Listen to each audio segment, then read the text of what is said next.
tenemos la unidad 2, tenemos los programas de Siemens directamente.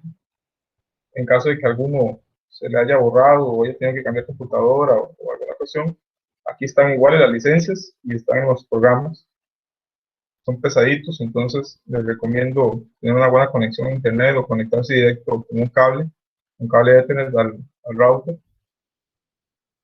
Y después ya tenemos el tema 2, que es lo que vamos a, a detallar el día de hoy, que algo hablamos en el cuatri pasado, un poco sobre esto. Ya hoy lo vamos a terminar de profundizar. Y también les tengo aquí un material de apoyo, que es importante que lo lean. Es un resumen. Son 39 páginas, eso lo leen rápido en un día. Pero es algo importante para una mejor comprensión del curso. Entonces, es un documento que viene muy resumido. No es un manual de 1000 páginas, sino que viene muy bien resumido. Y va a servir para complementar lo que vayamos viendo durante las clases. Entonces, ahí ya les queda para que lo vayan a leer. También les dejo acá unas instrucciones, las instrucciones que vamos a ir trabajando, tanto en la versión alemana como en la versión en inglés. Nosotros vamos a trabajar en la versión alemana, pero igual hay muchas cosas que son similares, pero no todas. ¿Cuál es la diferencia? La diferencia es en la sintaxis. Por ejemplo, vamos a ver por acá, la forma en que los timers son diferentes. Entonces hay que tener ahí un cuidado con eso. La forma de los saltos también, que vamos a ver más adelante, son diferentes los nombres. Entonces hay que tener ahí cuidado con ese tipo de cosas, pero igual les dejo esta tablita resumida también de todas las funciones, tanto en inglés como en alemán. También dejo por acá una imagen de cómo se archiva un proyecto. Recordemos que tanto los exámenes como los proyectos, todo eso ustedes me lo entregan archivado. Entonces, cuando ya terminan de hacer su programa, se van a proyecto, a archivar, y eso lo va a convertir en una especie de archivo comprimido, pero no es un .zip, sino que ahí va todo el proyecto comprimido y es mucho más fácil de poderlo abrir después yo en el T-Aporta. Entonces, esta es la forma en la que se deben de enviar los proyectos o subirlos acá a la plataforma, archivados. Para desarchivarlo, simplemente es darle aquí donde dice archivar y ustedes se van a donde está el archivo, le dan clic y lo seleccionan y ya el T-Aporta lo va a abrir desarchivado. Entonces, ahí recordar esa parte. Después por acá tenemos un video para que se vayan viendo, un video no es muy largo, un video corto, donde ahorita después que terminemos esta conexión, ustedes lo pueden revisar para que vean el armado y desarmado de un PLC. Es importante para la parte práctica ir conociendo cómo se arma y cómo se desarma. Entonces es importante que lo vean en este video. Es un video corto también.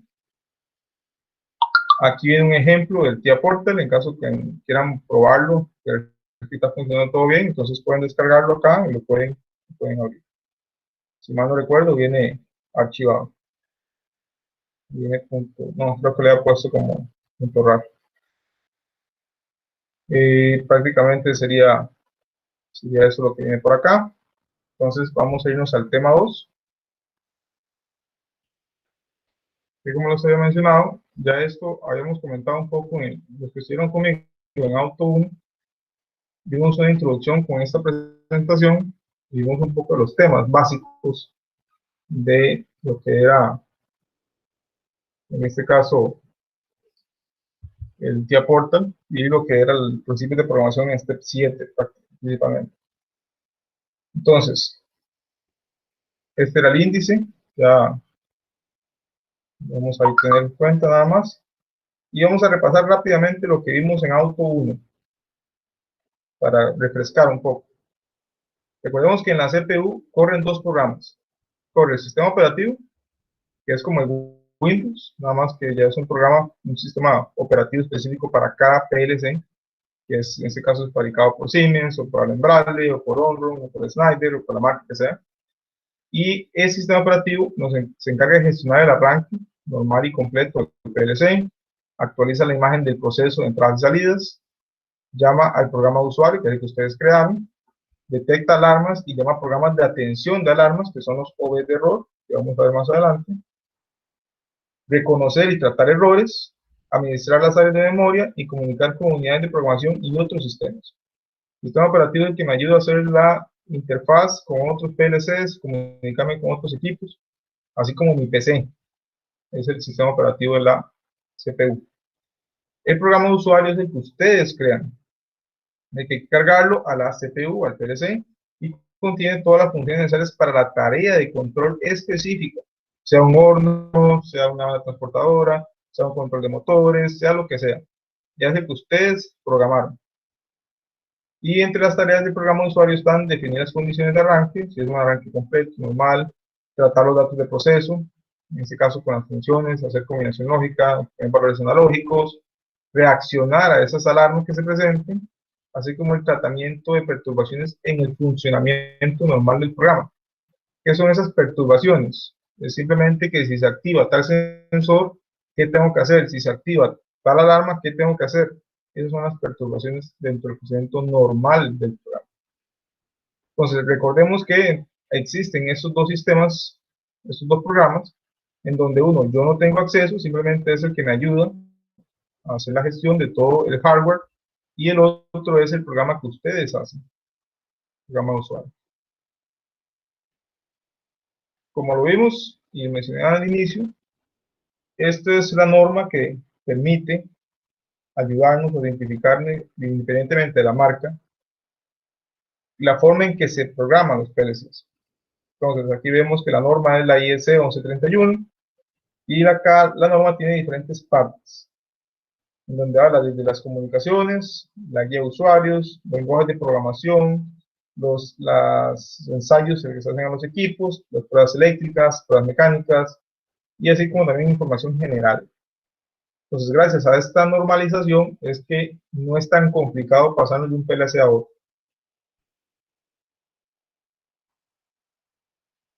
En los lenguajes, también mencionamos eso en Auto 1, igual aquí lo repasamos.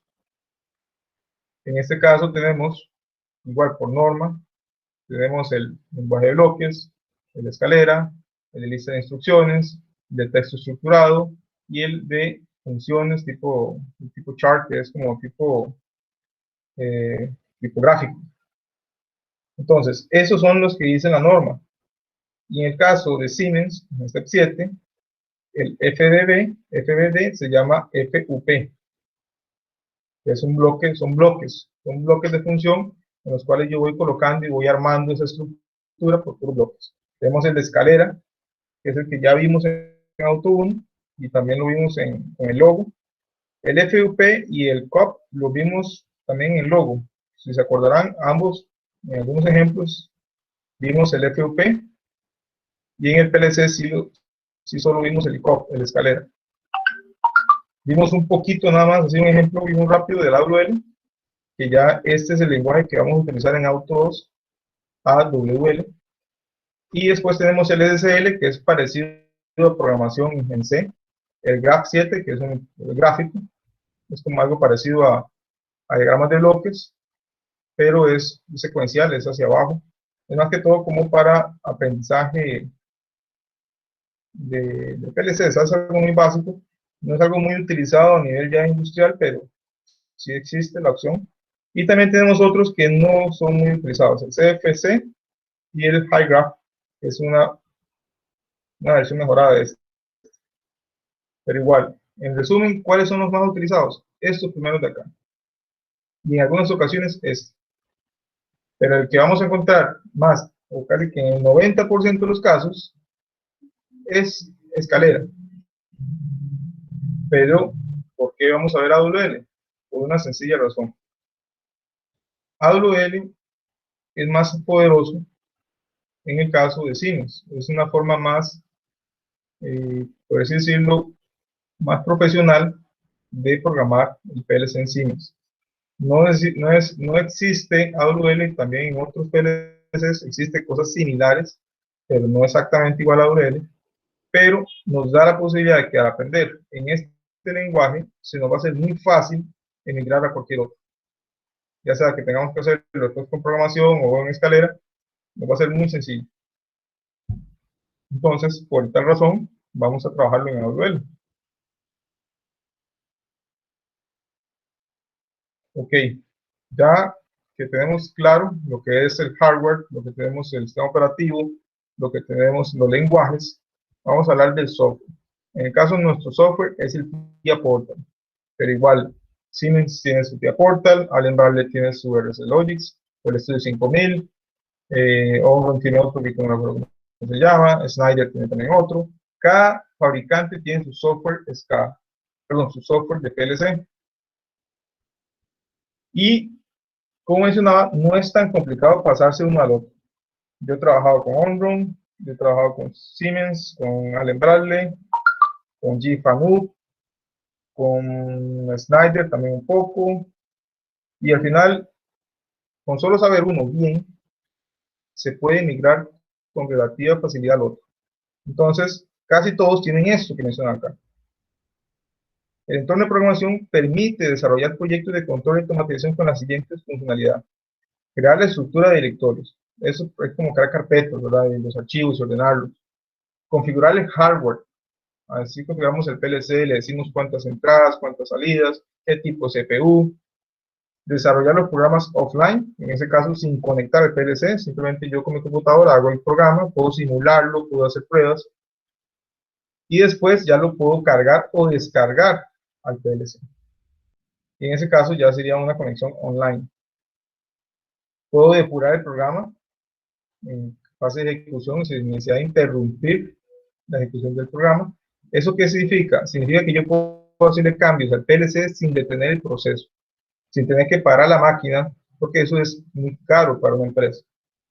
A menos de que ya hayan paros programados, entonces se puede aprovechar, pero normalmente las plantas están trabajando 24/7. Entonces, muy pocas veces tenemos la posibilidad de llegar y decir, ok, voy a parar todo el proceso para hacer un pequeño cambio. Eso es muy complicado. Entonces, los fabricantes de PLC y del software tienen la posibilidad de hacer cambios online dentro de ciertas limitaciones. No es cualquier cosa. Pero algunos detallitos sencillos, yo sí puedo hacer cambios online sin necesidad de tener el proceso. También puedo depurar el programa, bueno, eso es lo que estamos hablando. Le puedo realizar funciones de test y el estado de las variables en ver zonas de memoria. Puedo realizar forzado de variables. Y en este caso, lo que estamos hablando es que me voy a la tabla de variables y yo puedo llegar y ponerle un valor. Puedo cambiarle valores, puedo forzar valores y eso lo hago para hacer pruebas. Hay que tener cuidado también de que cuando se hace eso, no sea que vaya a producir una falla grave, vaya a producir que alguien sufre alguna herida. Entonces hay que tener cuidado con el tema de las variables forzadas. Porque estamos diciendo del PLC, ponga tal salida en 1 o ponga tal valor en 1 o póngalo en 0 y si no tenemos cuidado, eso puede producir una falla catastrófica. Entonces hay que tener cuidado con eso. Por supuesto, el software me permite elaborar documentos para la parte de mantenimiento, para que el siguiente ingeniero que quiera hacer cambios pueda hacerlos sin tanto problema. Y también analizar el estado de comportamiento del CPU, de las pilas, de los tiempos y de los modos de señal asociados. Eso es importantísimo porque si el PLC está fallando, lo primero que yo voy a hacer es ir a conectarme con mi computadora, abrir el software y ver qué es lo que está pasando con ese PLC. Y para eso voy a ver el comportamiento, las pilas, los tiempos, todo eso, los módulos, todo eso. Ok, hasta aquí muchachos, ¿alguna consulta?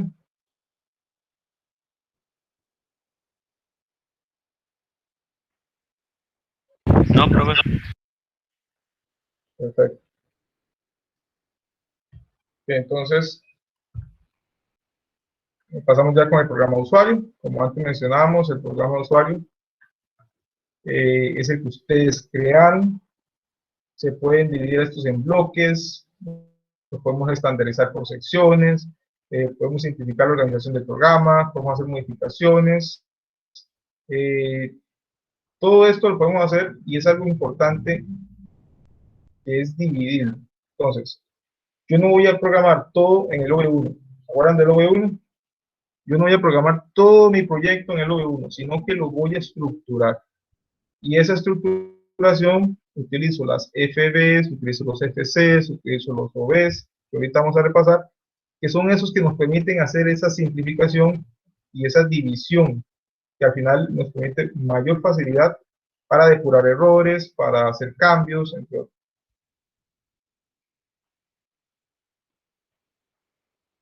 Entonces, ya cuando tenemos ya el software, tenemos todo claro, lo que vamos a hacer es empezar a hacer nuestro programa de usuario. Y nuestro programa de usuario al final es un conjunto de instrucciones y de convenciones para el tratamiento de las señales, llámese estas entradas y salidas, por medio de las cuales actúa la instalación a controlar. Y en este caso la estructura vamos a verlo por módulos, por segmentos y también por comentarios. Que siempre recordemos, es importante comentar lo que hacemos, porque hoy nos acordamos, mañana quién sabe, dentro de un mes no nos vamos a acordar y dentro de un año menos. Entonces, si ponemos comentarios, nos va a facilitar entender qué fue lo que hicimos, así como también a otros programadores qué fue lo que se hizo.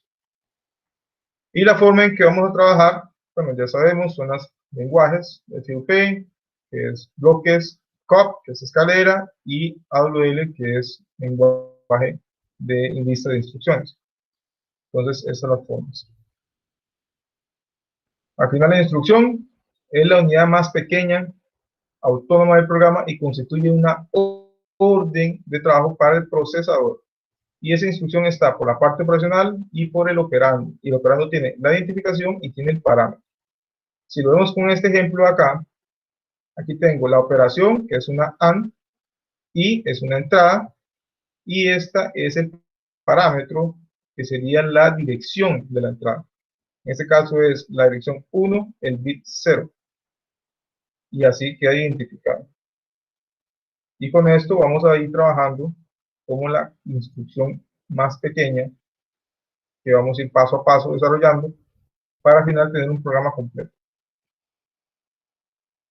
¿Cuáles son los operandos? Bueno, aquí vienen estos mnemónicos, que son los operandos.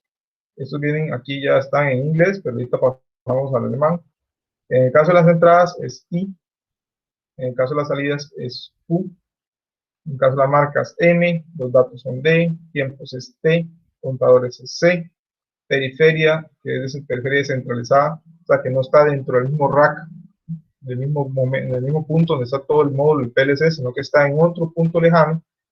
Entonces se llama periferia, está con P, datos locales con L, los datos temporales, y los módulos que ahorita vamos a detallar, a repasar, porque algunos ya los vimos en el cuatro pasado, que es el bloque de organización, el bloque de función, el bloque igual de control, el SFB, que es en este caso es de sistema, y igual el otro SFC, que también es de sistema. Son los mismos que están aquí arriba, pero de sistema. Eso quiere decir que Siemens los hizo para que nosotros los usemos, pero no podemos modificarlos. No podemos cambiar lo que tienen adentro. Son como pequeñas cajas negras que simplemente sabemos que entra y él nos da una salida. Pero no sabemos qué tiene interno, ni podemos verlo. Entonces, esos serían lo que son los operandos. Siguiendo ya con unos ejemplos, también ahí vimos el pasado, pero ahora nos vamos a enfocar más en AWL. Este es el esquema básico. En este caso, vean que es dos selectores, S1, S2, uno normal abierto, uno normal cerrado, y una carga que sería una bombilla. Aquí tengo las tres representaciones: escalera, que ya ustedes lo manejan, FUP, que es bloques, y AWL, que es el que no se ha visto. Entonces, aquí en AWL lo que tengo es A, es una AND, y lo que hace es cargar el valor. Entonces, aquí me dice que lo que quiero ver es la entrada 1.0, perdón, 0.1, que sería S1. Y después dice que AN, entonces, este N significa que es negado, y esa es la forma en que yo represento un normal cerrado, que entonces sería la 0.1, la entrada 0.1. Esto se le aplica a una AND, porque ven que están en serie los dos contactos, y los dos contactos en serie significa que están en una AND, y cuando están en paralelo, recordemos que significa que es una OR. Entonces, esto lo que hace es una AND de esta entrada con esta entrada negada, y el resultado se lo asigna a Q4.5, que es la salida, que es esta bombilla acá. Si lo vemos en escalera, vemos que escalera se parece mucho a esto que está aquí, que esa era la idea de escalera, que se asemejara mucho a los diagramas eléctricos para que se les facilitara a los técnicos poder implementarlos.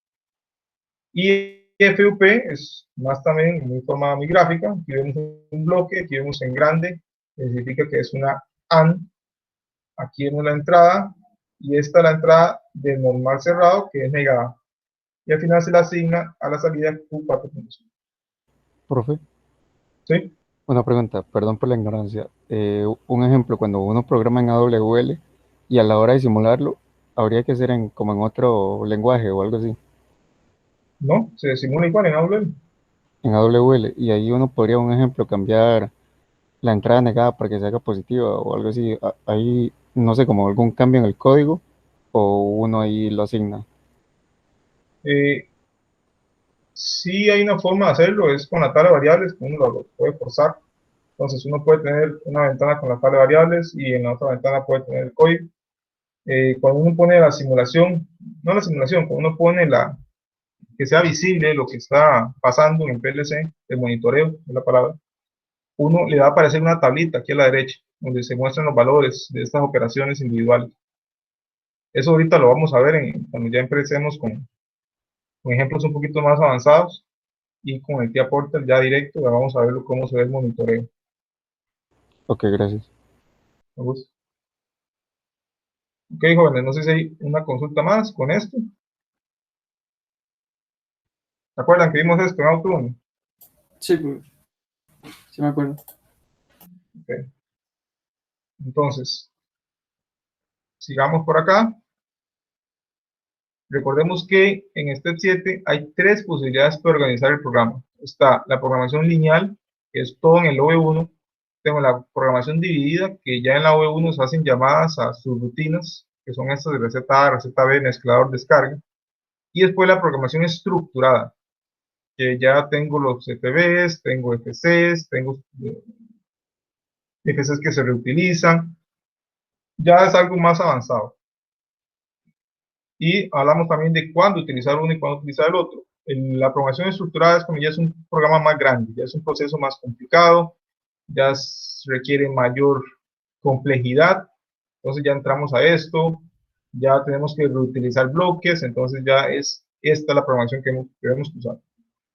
Cuando son programas medianos o pequeños y podemos hacerlo de forma más ordenada, entonces utilizamos una programación dividida. O sea, aquí tenemos la receta A, la receta B y las diferentes opciones o funciones que hacen nuestro proyecto.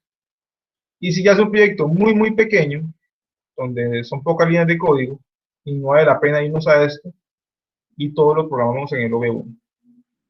Entonces, ese sería el caso cuando trabajamos, por ejemplo, en los proyectitos pequeños de Auto 1.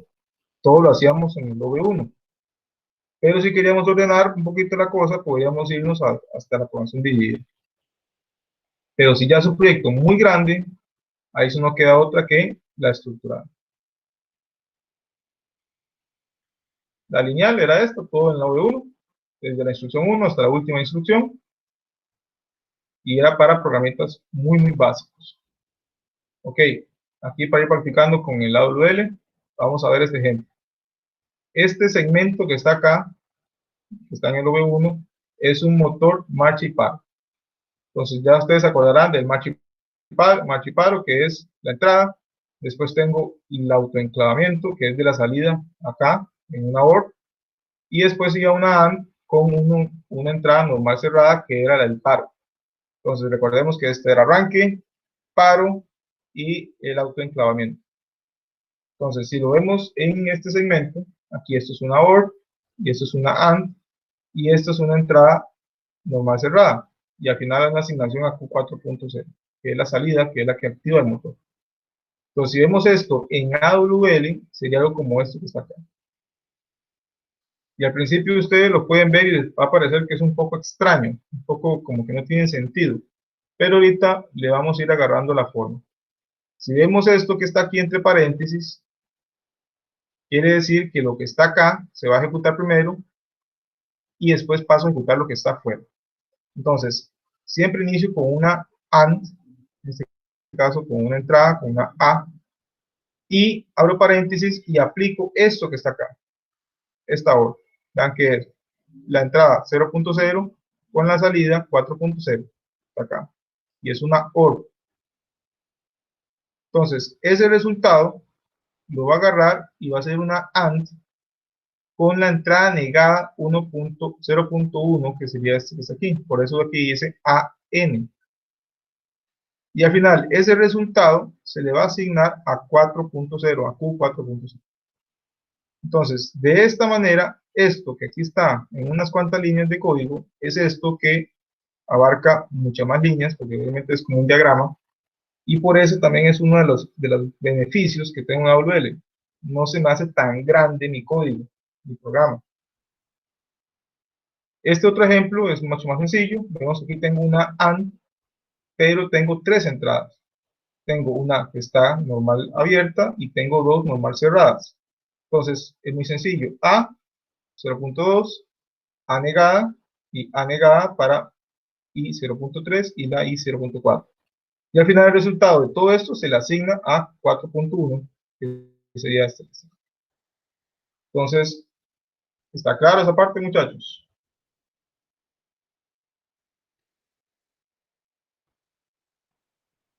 O sea, lo que está dentro del paréntesis va primero y luego lo del AND, lo que está diciendo, ¿no? ¿Correcto? Listo, entonces.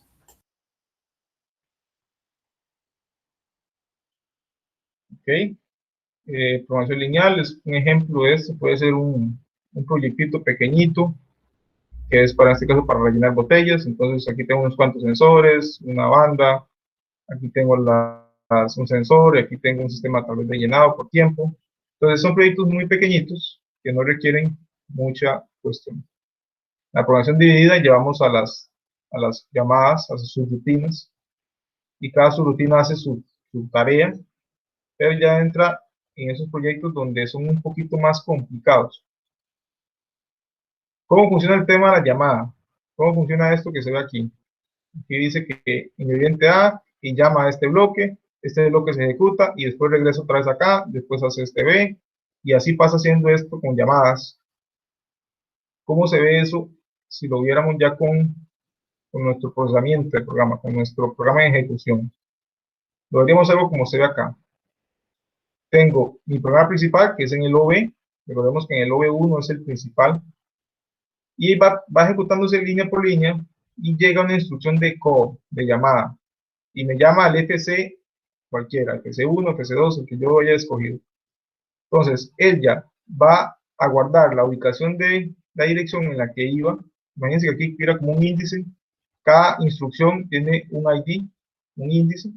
Entonces, ella va a guardar en la pila la dirección en la que iba por acá. Y se va para esta subrutina y empieza a ejecutarla. Cuando termina de ejecutarla, pregunta a la pila por dónde yo iba. Y la pila le devuelve el valor y ella retorna al punto antes, al punto también después de la llamada para continuar con su tarea. Así es como funciona este tema de las llamadas a las subrutinas. Y de igual manera, vamos a ver ahorita con los niveles, con diferentes niveles que hay y cómo la pila va acumulando esas direcciones. Ya aquí, por ejemplo, vimos que el llenado ya es más complicado, ya tiene diferentes tipos de recetas, ya tiene más equipos. Entonces ya una programación lineal se me queda corta. Yo tengo que irme a una programación dividida. Y por último, la programación estructurada, que es esta de acá, donde yo tengo mi sistema operativo, que eso no lo vemos, es invisible para nosotros, sabemos que está ahí, pero no lo vemos. Y aquí tengo el OV1, y este OV1 lo que hace son llamadas a subrutinas, pero vean que estas subrutinas también tienen otras subrutinas, que incluso a veces estas subrutinas son comunes para varios módulos. Entonces yo las puedo reutilizar. Entonces ya vamos viendo diferentes niveles de anidamiento. Entonces, esos niveles, cuando ya bien empieza a verse esta estructura así, vemos que ya esto es una programación estructurada. y ya entramos a cosas como estas. Aquí el OV1, llama modo motor. Este módulo motor puede ser que sea el mismo para 10 motores. Simplemente cada motor tiene su identificación y yo los voy llamando de acuerdo, pero es el mismo bloque que voy ejecutando. Y igual puede ser que descarga tenga también sus características, puede ser que lo reutilice, puede que no. Entonces ya entramos a este código un poco más estructurado. Y esto es lo que hablaba de anidamiento, lo que eran los niveles.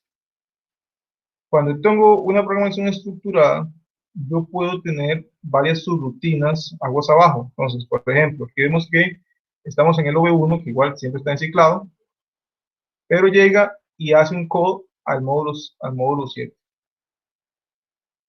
Y el módulo 7 en algún momento hace una llamada al módulo 32. Y el módulo 32 en algún momento hace una llamada al módulo X. Y ahí va.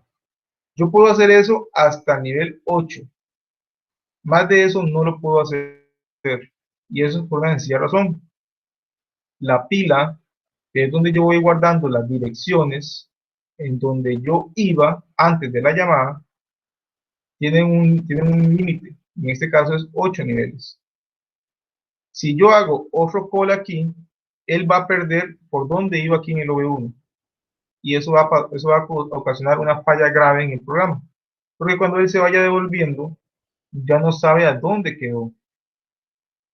Entonces, esto es importante saberlo. Rara vez o nunca vamos a tener que ocupar más de 8 niveles. Normalmente vamos a llegar hasta 3 o 4. Yo no he visto programas mayores que, no, por lo menos en mi experiencia, no he visto que haya hasta 7 u 8. Nunca he visto eso y si lo llegáramos a ver, es probable que haya algo malo. No deberíamos llegar a este nivel, pero existe. Normalmente vamos a llegar hasta un nivel 3 o 4, por ahí. Si estamos llegando a niveles muy altos, hay que revisarlo bien porque puede que estemos haciendo algo mal. Entonces, la pila, recordemos, es la que guarda la ubicación específica en la que iba antes de la llamada a la subrutina. Entonces, volviendo al ejemplo, digamos que aquí iba por la dirección 100 y llamaron al módulo 7. Entonces, la pila dice, ok, guárdenme el 100. Llega al módulo 7. En módulo 7 empieza otra vez con 1, 2, 3, 4, 5 y en la dirección 10 hicieron la llamada al módulo 32. Entonces, ok, guárdenme la dirección 10. Entonces, ahora al 100 que estaba pasa para abajo y el 10 queda arriba, en el top. A ese tipo de pila se le llama pila first in, first out, se llama pila FIFO. El primero que entra, no, es last in, first out, es tipo LIFO. Es el último que entra, es el primero que sale. Imagínense que fuera como una especie de pileta, una especie de documento, una especie de documento, ¿cómo podemos decirlo? Como una especie de... Ok, imagínense una cuestión de papitas, de estas, de Pringles. Cada vez que usted le echan una papita, en caso de que la fuéramos a echar, ¿verdad? Es la primera que puede salir. Yo no puedo ir echando 10 y no puedo sacar la primera que introduje, sino que tengo que sacar la última. Esa ya es una tipo pila MIFO. Última en entrar, primera en salir. Pero existen otras pilas que se llaman pilas FIFO, que es primera en entrar, primera en salir. Entonces sería como una especie de túnel, que el primero que entra por el túnel es el primero que sale. En este caso, las pilas que tenemos acá, es el mismo principio que en los procesadores, es igual. La última dirección que entró es la que va a salir de primero. ¿Para qué? Para poder devolverse de tal forma que cuando se devuelve hasta el punto inicial, ya retorna a donde iba. En este caso estamos con el ejemplo que era 100, entonces ya regresa a la 100 y ya pasa a la 101, 102, 103, ahí va, hasta que lo vuelven a llamar al módulo 10, que digamos que fuera la 300. Y así es como trabaja eso. No sé si quedó claro, ¿hay alguna consulta, duda?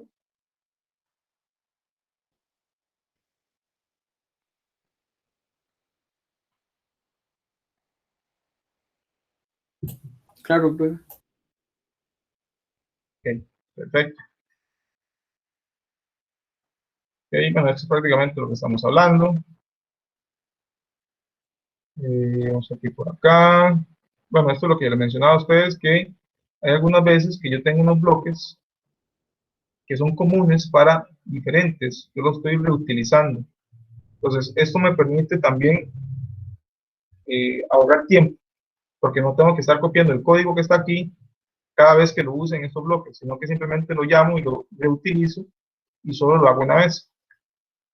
Y es algo muy práctico.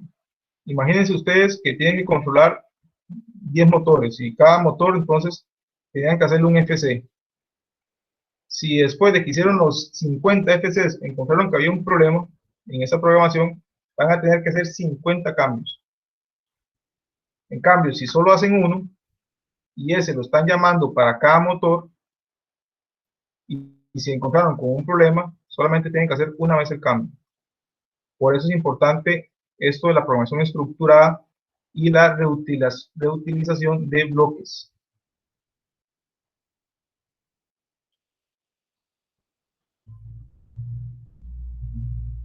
Ok, entonces, ya tenemos un poco más claro el tema de cómo se va ejecutando la programación, ya sea de forma lineal, de forma dividida, de forma estructurada. Ahora vamos a hablar de cómo es esa estructura, cómo yo organizo, cómo hago esa organización en Step 7. Okay, recordemos que tenemos el bloque OB, que son módulos de organización. En este caso hay diferentes tipos de OBs, que ahorita vamos a detallarlos. Pero dentro de ese OB es el que es el principal, el OB1, donde yo voy a programar mi código para hacer sus rutinas, hacer las llamadas a los diferentes bloques, y de esa manera hago la programación estructurada. Cada vez que yo requiero hacer algo, una subrutina, yo voy a utilizar los FBs o los FCs. Y en caso de que voy a tener que reutilizar o usar una función de sistema, ya sea que un PID o alguna función ahí de operación matemática o de comunicaciones, yo voy a utilizar los de sistema, que son los SFB o los SFCs, que son los que me da Siemens. Y simplemente los voy a usar. Los FCs, ustedes lo crean, los FBs, ustedes lo crean. Los SFB o los SFC son los que Siemens les da con el software para que ustedes los usen.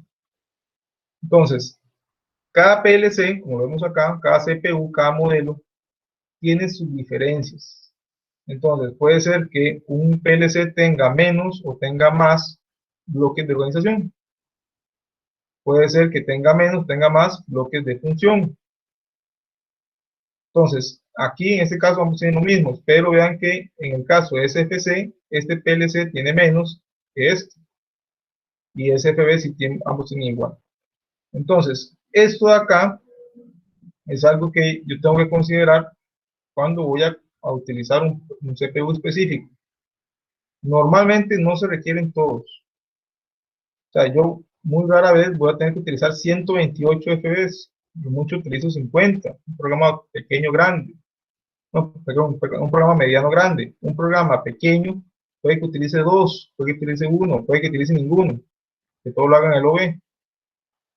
Pero ya un programa muy grande puede que sí se quede corto con estas cantidades. Un programa, pero muy, muy grande.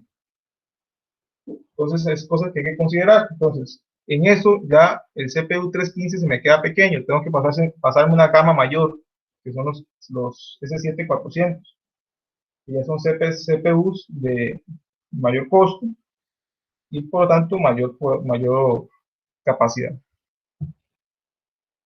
Ahí para los que han notado, esto que tiene aquí atrás, un cuadro oscuro, son los que tienen o finalizan con la letra B. Esos son los que tienen módulos de instancia. Un módulo de instancia, para hacerlo de forma muy sencilla, es una base de datos. Entonces, imagínense como si tuviera un Excel asociado, una tabla de Excel ahí, donde yo puedo colocar los datos y esos datos no se van a borrar, se van a quedar ahí. Entonces, eso es un bloque de instancia.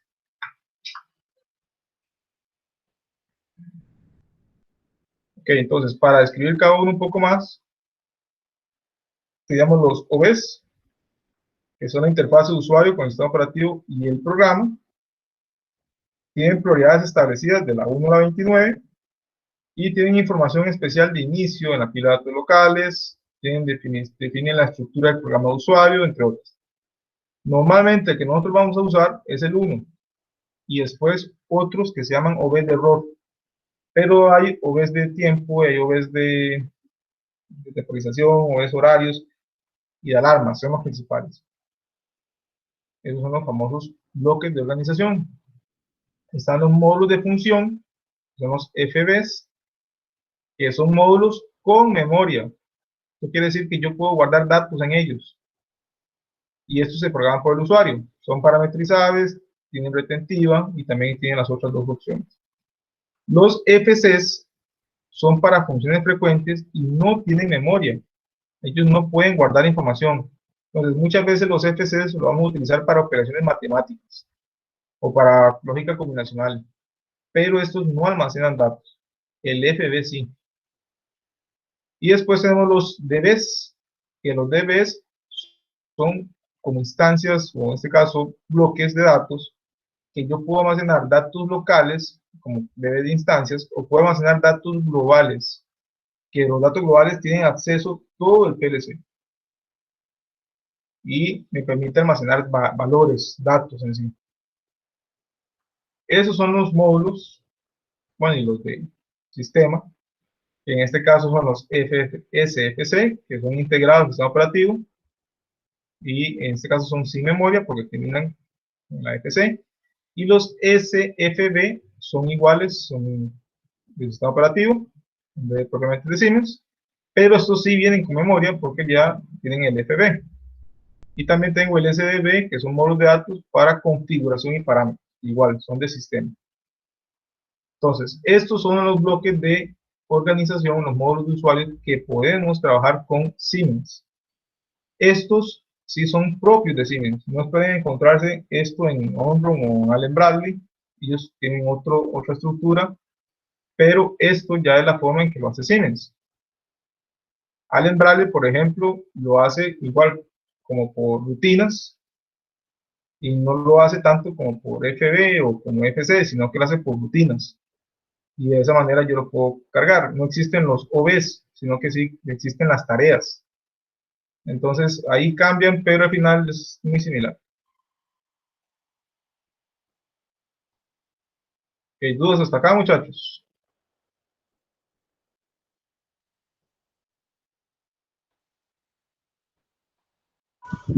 No, profe. Ok, entonces seguimos.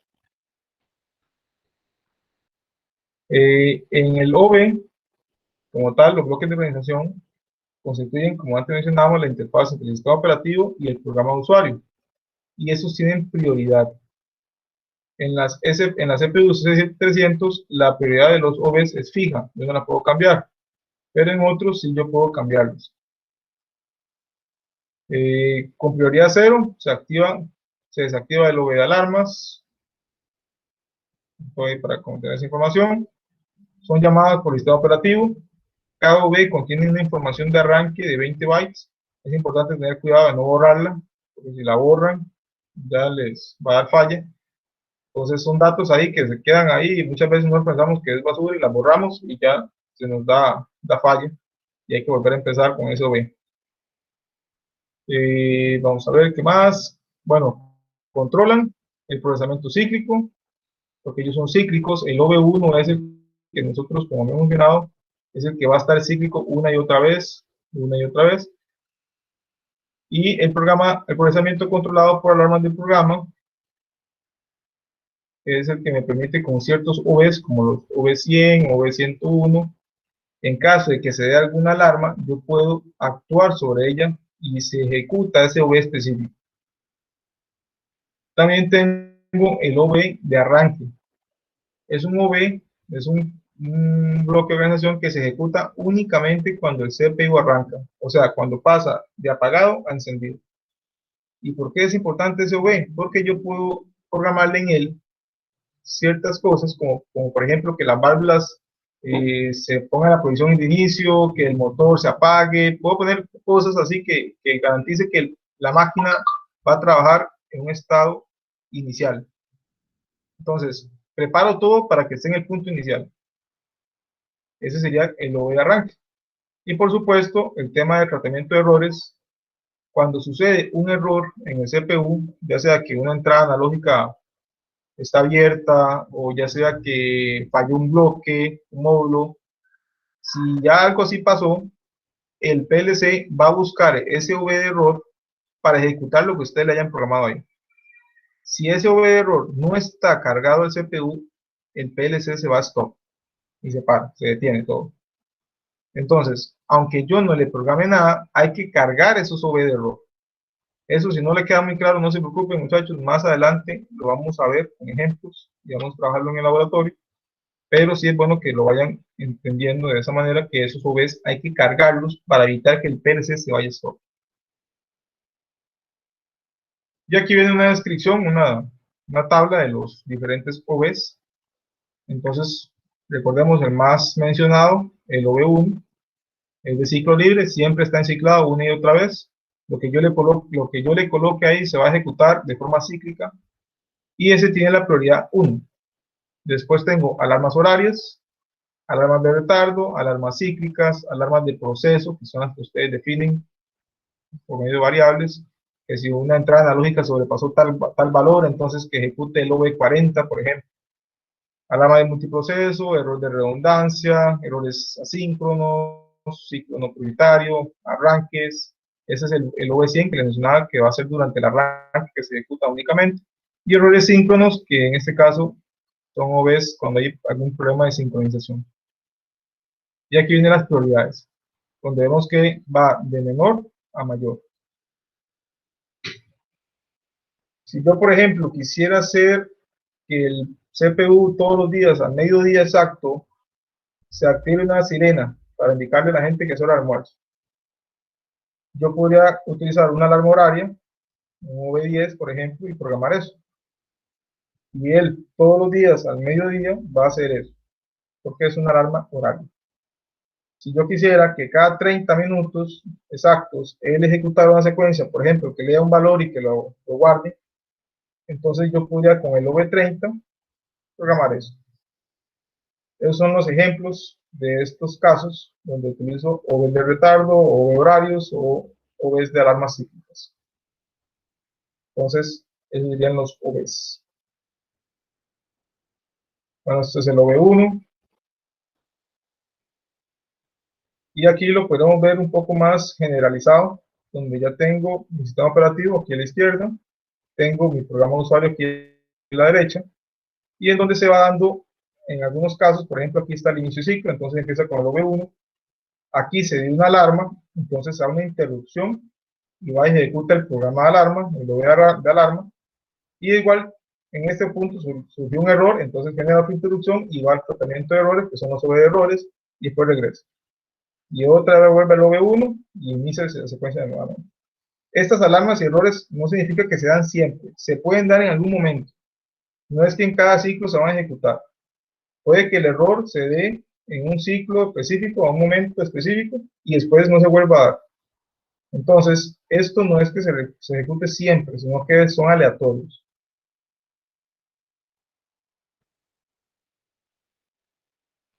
Bueno, esto es lo que hablamos antes del alineamiento, eso mismo. La llamada de módulos, que también ya lo vimos. Ok, fases de ejecución cíclica. ¿Cómo es que se va ejecutando esa secuencia cíclica en el CPU? ¿Cómo es que lo hace el procesador? Cada PLC tiene sus variantes, pero típicamente hace algo similar a lo que se muestra acá, o por lo menos tiene algunas variantes, algunas veces con el tema de las entradas y las salidas, pero normalmente es de esta forma. Entonces, ¿cómo inicia? Lo que inicia es el sistema operativo, inicia la vigilancia de ciclo. ¿Qué es eso? Imagínense que como esto es un ciclo, al puro inicio, inicia un cronómetro a contar, y obviamente el tiempo. Entonces, iniciamos el tiempo, el timer. Esa es la vigilancia de ciclo. Ya siguiente, el CPU escribe los valores en la PIQ, que son los módulos de salida. Entonces el PLC escribe esos valores en las salidas. Después el PLC lee las entradas y actualiza la tabla de PII, que es la tabla de entradas, de datos de entrada. Cuando yo ya tengo los datos de las entradas, ya puedo ejecutar el programa de usuario. Y cuando ya ejecuté el programa de usuario, cierro el ciclo. Entonces, termino con el cronómetro, paro el cronómetro y verifico que ese tiempo esté dentro de ciertos límites. Si está dentro de ciertos límites, quiere decir que todo está bien, que no hubo ningún problema. Pero si ese tiempo se sobrepasó, algo sucedió dentro del flujo que estamos viendo acá, y el PLC no ejecutó las tareas de forma correcta, se sobrepasó. Entonces ya ahí da un problema, da un error. También ejecuta algunas tareas pendientes, cargar, borrar módulos, recibir y enviar datos globales, entre otros. Y vuelve otra vez a iniciar todo. Esa es la ejecución cíclica que hacen todos los PLCs. Acá viene un ejemplo, donde ya viendo como un gráfico de tiempo. Entonces, vemos acá que está haciendo los ciclos que vimos antes, la imagen de salidas, la imagen de entradas, ejecuta el programa. Vean que aquí ejecutó un V10, que era una alarma cíclica, y siguió con el V1. Y este fue el tiempo que tardó el ciclo. T21 parece. Después, vean que volvió a ejecutar el ciclo, pero duró menos. Y eso fue porque no se ejecutó el V10. Entonces, ahora el ciclo es menor. Y así se va ejecutando cada vez. Él va midiendo este tiempo. Si ese tiempo sobrepasa cierto valor, ya da un error.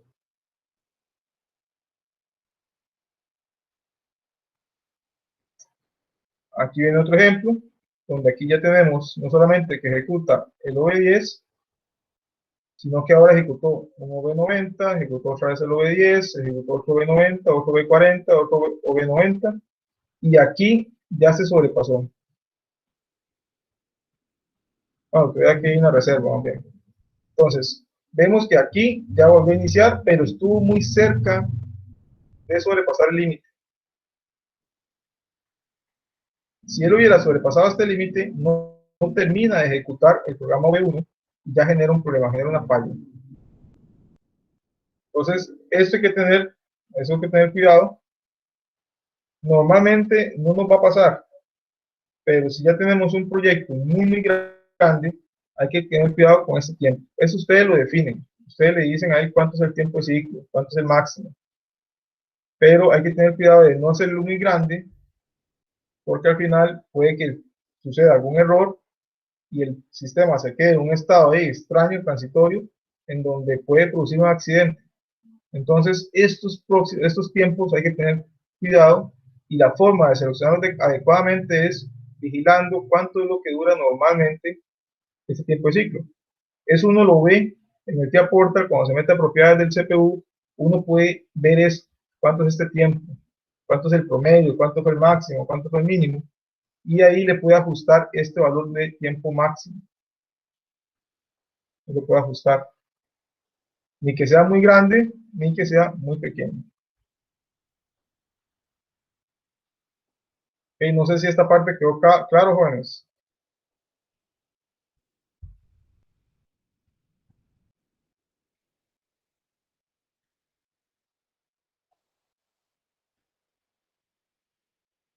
Sí, profe. Okay, perfecto. Los FCs son módulos programables, parámetros absolutos, frontales, es sin memoria. Entonces prácticamente no podemos hacer nada ahí, se pierden después de la ejecución.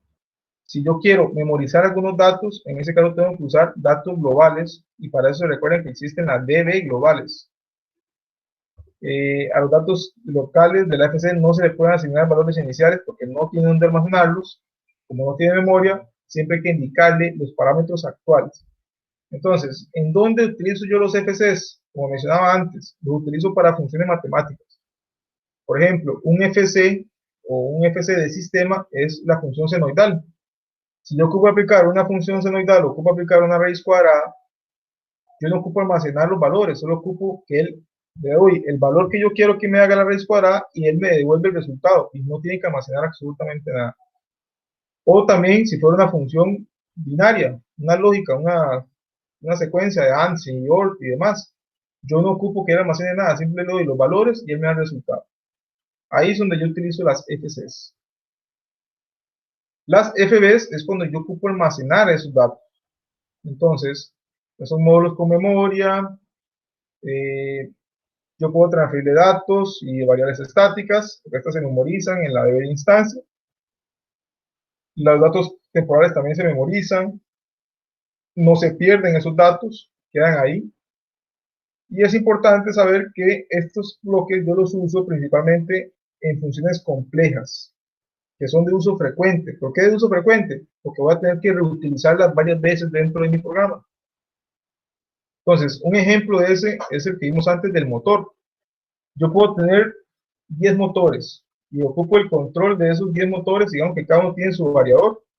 Entonces, yo tengo que definirle una velocidad a la que tienen que ir esos motores, tengo que definirle algunos datos de tiempo de aceleración, por ejemplo, o tengo que definirles alguna secuencia especial. Entonces, yo eso voy a generar un FB porque ocupo guardar características específicas para cada motor. Cada motor va a tener un DB de instancia, que es exclusivo de ese motor.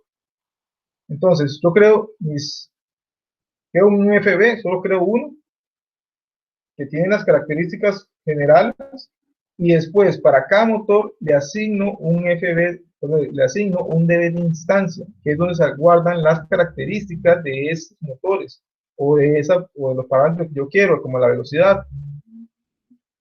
Entonces, de esa manera, yo puedo reutilizar el código en lugar de estar creando 10 veces el código para los 10 motores. Ese es el uso principal de las FBs. Aquí se ve lo que mencionaba ahorita, de ejemplo con el motor. Yo aquí tengo el FB motor, este general. Aquí tengo, por ejemplo, el arranque, revoluciones, el tiempo efectivo, todo eso lo tengo aquí como parámetros formales. Y para cada motor yo creo un DB. En este caso, para el motor 2 es el DB 202. Y ahí van a tener los datos de este motor. Si yo quiero crear otro más, entonces hago el FB20, pero le asigno el DB 203, por ejemplo. Entonces, ahí voy a guardar datos diferentes de ese motor. Pero en el DB 202 no se va a borrar lo que yo escribí previamente. Y en el 203 va a quedar lo del motor nuevo. Y así puedo hacerlo para 10 motores, 100 motores, lo que yo requiera. Los datos globales o los DBs son módulos de datos. Recordemos lo que hablamos al inicio, que los DBs, imagínense como si fuera una tabla Excel. Y en esa tabla Excel yo tengo columnas y tengo filas. Y en las columnas yo le pongo el nombre, por ejemplo, de variables y los datos. Y voy guardando, y los puedo reutilizar, los puedo tomar, puedo saber qué valor tiene tal variable. En fin, es como una tabla Excel o como una base de datos, para los que están familiarizados con base de datos, en donde yo puedo guardar esa información. Y en ese caso, en las globales, son datos o DB globales, son módulos donde yo tengo acceso de cualquier parte de mi PLC, de cualquier FC, de cualquier FB, yo puedo acceder. Entonces, por eso son globales. Para los que están ya familiarizados con programación, se acordarán que existen variables locales y variables globales. Las variables globales eran las que todo el mundo tiene acceso, y las locales en las que únicamente el bloque o el módulo o la subrutina tienen acceso. Entonces, y aquí es igual. Los DB globales, todo el mundo tiene acceso a ellos. Y aquí lo vemos. Este es un DB global. Y vemos que el FC accede a él. Vemos que el FC11 accede a él. Vemos que el FB, aquí es una B, no es un C, el FB12 accede a él. Pero en lugar de eso, los DB de instancia, que son exclusivos de un FB, solo ellos pueden tener acceso. A este DB12 yo no puedo accederlo desde el FC11 o desde el FC10, únicamente el FB12 lo puede acceder, porque es un DB de instancia, es como si fueran datos locales. En cambio, el DB global, sí, todo el mundo lo puede acceder. Ya los SFBs y los SFC ya los hablamos, son los de Siemens, los que ya nos da Siemens para nosotros trabajar, y son esas funciones matemáticas, son esas funciones especiales, esas funciones para comunicación, que nos permiten, que nos dan facilidad, y no tenemos que crearlas nosotros, simplemente las usamos.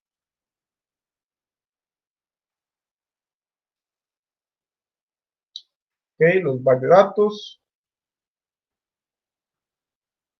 los módulos de datos, en este caso, son las ubicaciones de memoria. En este caso aquí podemos verlo como el byte 0 hasta el byte 8191, y estos son los bits. Entonces, una forma muy común en la que nosotros accedemos a la memoria de datos es por medio de las marcas, de las famosas M. Las M, yo puedo decir la M0.0, entonces me refiero a este bit, pero yo puedo escoger la M0, entonces me refiero a todo este byte. Si yo quiero tener dos, puedo colocar como la MW2. Entonces ya agarro las 2 bytes siguientes. Y de esa manera yo puedo utilizar memoria específica. Si yo quiero únicamente un bit, entonces ya pongo M, por ejemplo, M2.7, entonces ya sería este de acá. Esa memoria es para el usuario. La capacidad máxima depende del CPU. Si yo ocupo mucha memoria, entonces tengo que buscar un CPU que tenga mucha memoria. Normalmente no se requiere una gran cantidad de memoria. Normalmente un CPU, un PLC, no va a guardar información más que la necesaria. Entonces vamos a encontrar cosas como esta. Por ejemplo, este lo que tiene de memoria son 8 kilobytes. Son 8000 bytes. Y con eso es suficiente para los datos, ¿verdad? Ya sería diferente si es la memoria de programa. Ya la memoria de programa es otra cosa. Pero igual tampoco es tan grande. Entonces vemos que aquí son poquito, es poca memoria la que ocupamos y con la que trabajamos. Y aquí ven algunos ejemplos de las llamadas. ¿Cómo llamamos a un FB? ¿Cómo vamos a llamarlo para que se ejecute dentro de mi código? Entonces, para llamarlo, utilizamos el comando call, en el caso de AWL.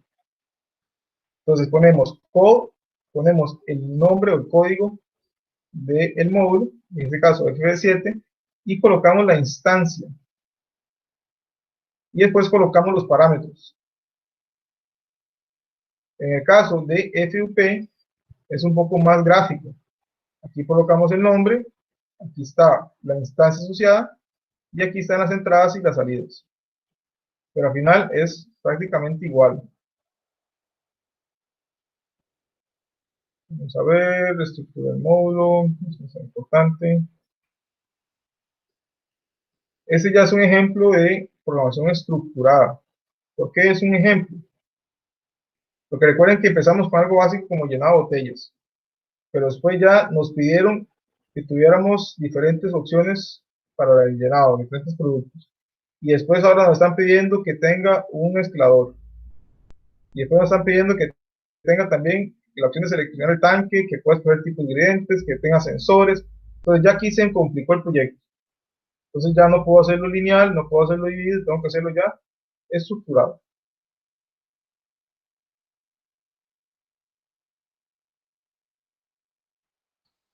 Eso es lo que hablamos antes, del procesamiento cíclico del programa, cómo el programa está ejecutando de forma cíclica, iniciando con el OV100 cuando arranca, es únicamente cuando arranca, cuando conectamos la alimentación, y después iniciamos con el ciclo de control, que es donde empezamos a tomar el tiempo, leemos las entradas, ejecutamos los programas, el programa de usuario, y después actualizamos las salidas, y volvemos al ciclo inicial. Vean que aquí hicieron un cambio, aquí pusieron esto al final, y a veces lo ponen al inicio. Eso depende del PLC. Hay veces que lo ponen al final, hay otras veces que lo ponen aquí.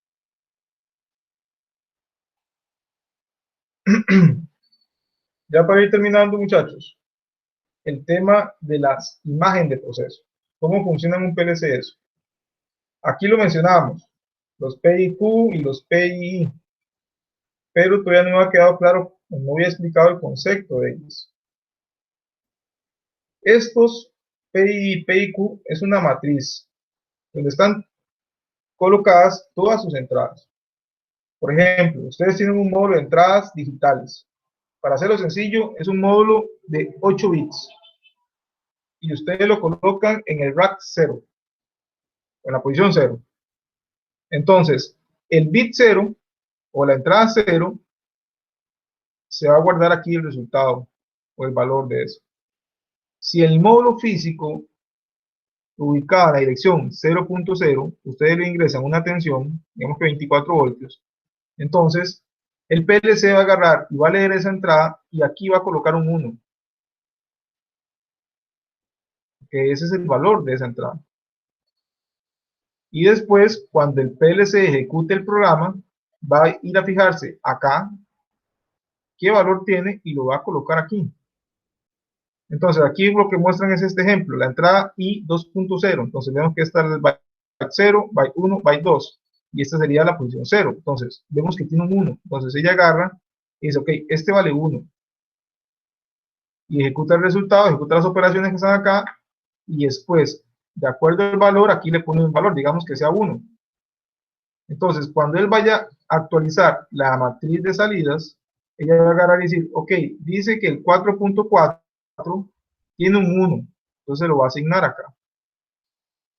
Y después el PLC va a ver esta matriz y va a decir, ok, en el punto 4.4 hay un 1, entonces al módulo de salidas físico yo voy a cerrar el contacto o voy a poner un voltaje porque tiene un 1.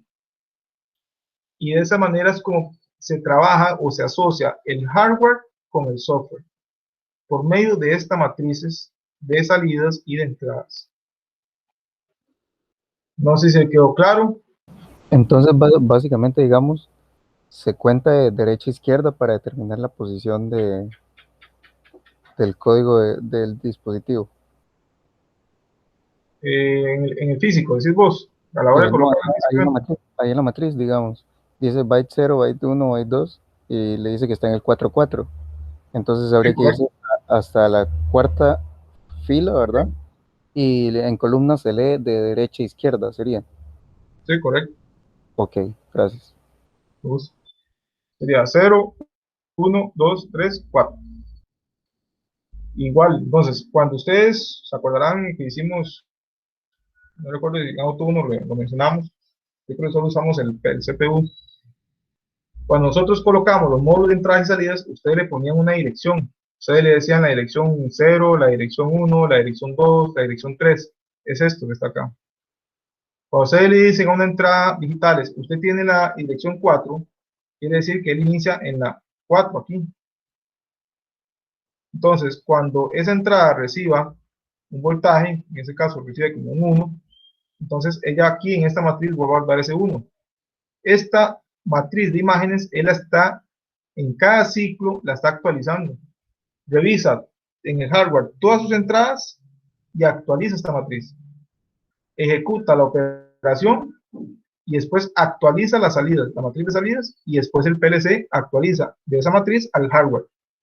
Y así es como se ejecuta esa función, esa asociación entre hardware y software. No sé si hay más dudas.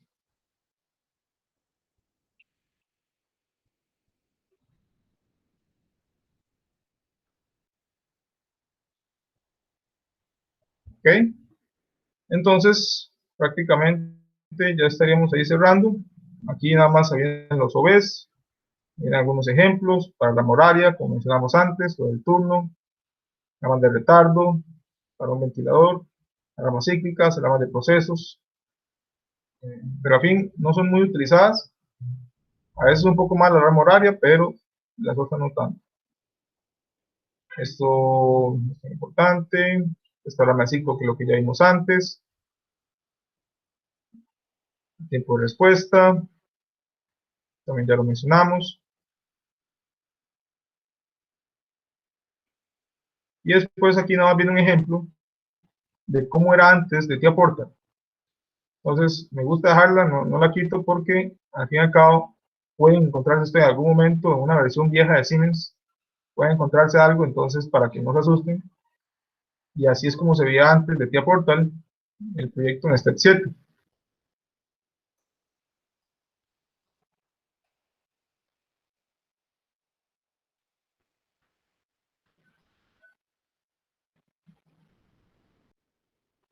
Entonces, ahí van a notar un poco la diferencia, ¿verdad? Se ve como un Windows viejo, pero todavía hay empresas que utilizan el Step 7. Entonces, puede que hayan todavía en muchos lugares y que ustedes vayan a encontrarse en algún momento algo como esto, y no se vayan a encontrar el Tía Portal, no esta versión vieja. Igual sucede con Allen Bradley. Todavía hay empresas que tienen PLCs muy viejos, porque los PLCs son bastante robustos. Entonces hay lugares donde los PLCs tienen 20 años, 25 años o más. Entonces, jóvenes, para no alargar mucho más, esto sería la presentación de hoy. Recuerden leerse el material de apoyo y también ver el video. Esta semana no